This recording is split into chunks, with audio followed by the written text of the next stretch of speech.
günler değerli izleyiciler. Bir Vizyondakiler programıyla daha karşınızdayız. Bu hafta da sizler için evinizde izleyebileceğiniz birbirinden farklı filmler seçtik. Dilerseniz öncesinde kısaca bir göz atalım.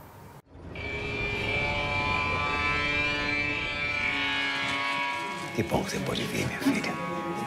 Sua avó. Nesi varmış? Sinirsel hastalıkla ilgili nörolojik. Eve gideceğim. Hiçbir yere gitmiyorsun.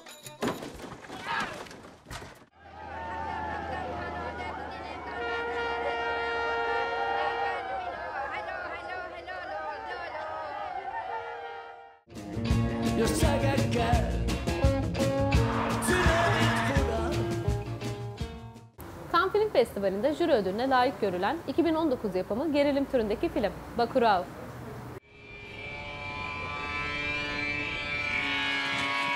Que bom que você pode vir, minha filha. Anaerkil bir köy, bir cenaze ve köyün haritalardan silinmesine yol açan bir komplo. Bacurau, Brezilya'da bulunan küçük bir kasabadır. Genç bir kadın olan Teresa, Bacurau'da bulunan büyükannesinin cenaze törenine katılmak için kasabaya gider. Teresa'nın büyükannesi olan kasabanın lideri Carmelita, 94 yaşında hayatını kaybedince kasabada yaz havası olur. Teresa, cenaze için geldiği Bacurau'da birçok sorun olduğunu gözlemler. Kasaba, temel olanaklardan yoksun, telefonun çekmediği, temiz suyun bulunmadığı ve daha nice sorunların baş gösterdiği bir yer haline gelmiştir. Carmelita'nın ölümünün ardından geçen birkaç gün sonra kasaba sakinleri bölgenin haritadan silindiğini ve art arda gelen ölümlerin meydana geldiğini fark eder. Yakın bir gelecekte Brezilya kırsalında geçen gizemli ve gerilimli Bacurau türler arasında geziniyor. 2019 Cannes Film Festivali jüri ödülü, Lima en iyi film, en iyi yönetmen, eleştirmenler ödülü, Münih en iyi uluslararası film ödülüne layık görülmüştür. Quem foi que fez isso? Não sei, Lunga. Mataram 7 de ontem pra hoje.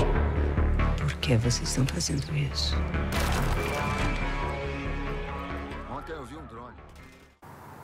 Güneşe Yolculuk ve Bulutları Beklerken gibi önemli filmlere imza atan Yeşim Ustaoğlu'nun Toronto Uluslararası Film Festivali'nde premierini yaptığı filmi Pandora'nın Kutusu.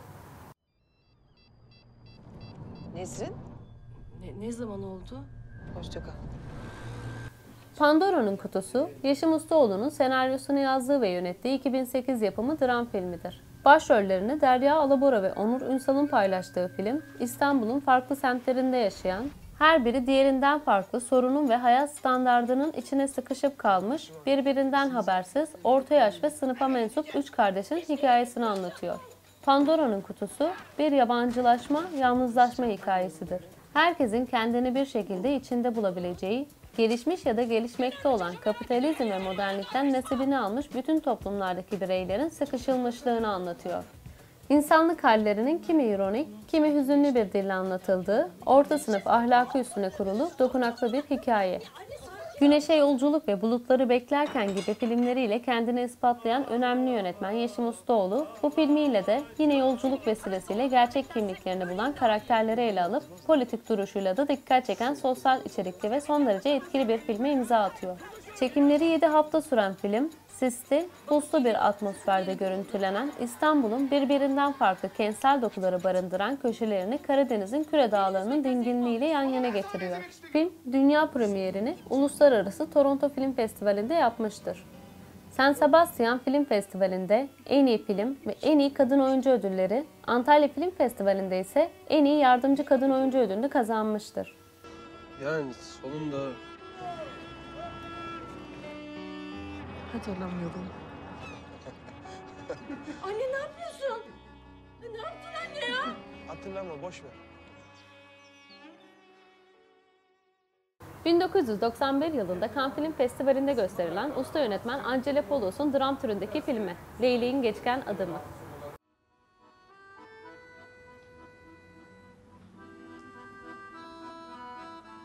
...1991 yılı yapımı sanat filminin yönetmenliğini Angela Polos üstlenmektedir.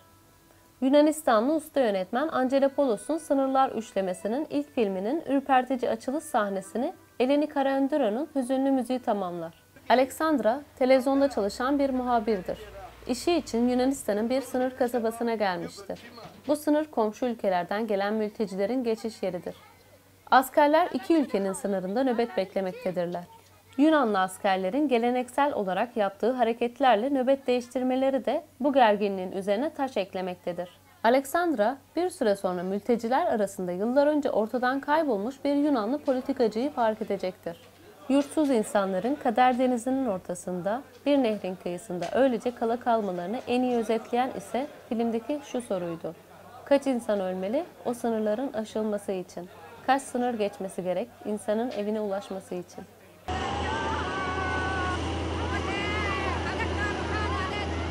Film Yunanistan'da ilk kez gösterime girdiğinde 60.000 kişi tarafından izlenmiştir.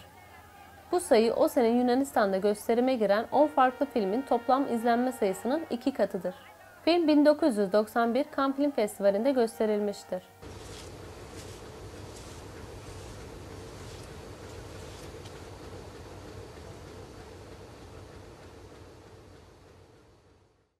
Aki Kaurismäki tarafından yazıp yönetilen 2017 yapımı komedi drama türündeki film Umudun Diğer Tarafı.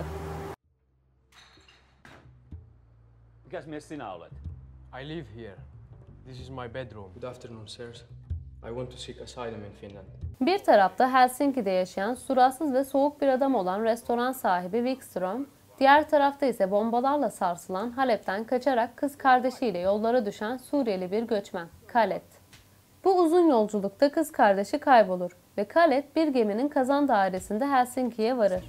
Adeta bir uzaylı gibi gezindeyip Finlandiya'da göçmenlik başvurusu yapan Khaled'i bürokratik saçmalıklar rahat bırakmaz ve göçmenlik bürosu Halep'te bir sorun olmadığını, o yüzden ülkesine geri dönmesi gerektiğini söyler. Bir yandan da kız kardeşini bulmaya çalışan Khaled, Wikström'ün restoranında çalışmaya başlar. Bu birbirinden tamamen farklı iki insan hem iş arkadaşı hem de dost olurken dünyada her zamanki gibi dönmeye devam edecektir. Şervan Hacı, Orta Doğulu bir aktör için oyuncu seçimi çağrısına cevap verdikten sonra Halit rolünü kazandı. Hacı, karakteri canlandırmak için kişisel deneyimlerinden yararlandığını, gözlerimi kapatıp evde olduğumu düşünmem belki 10 dakikamı aldı ve sonra aniden bombalar yağar dedi.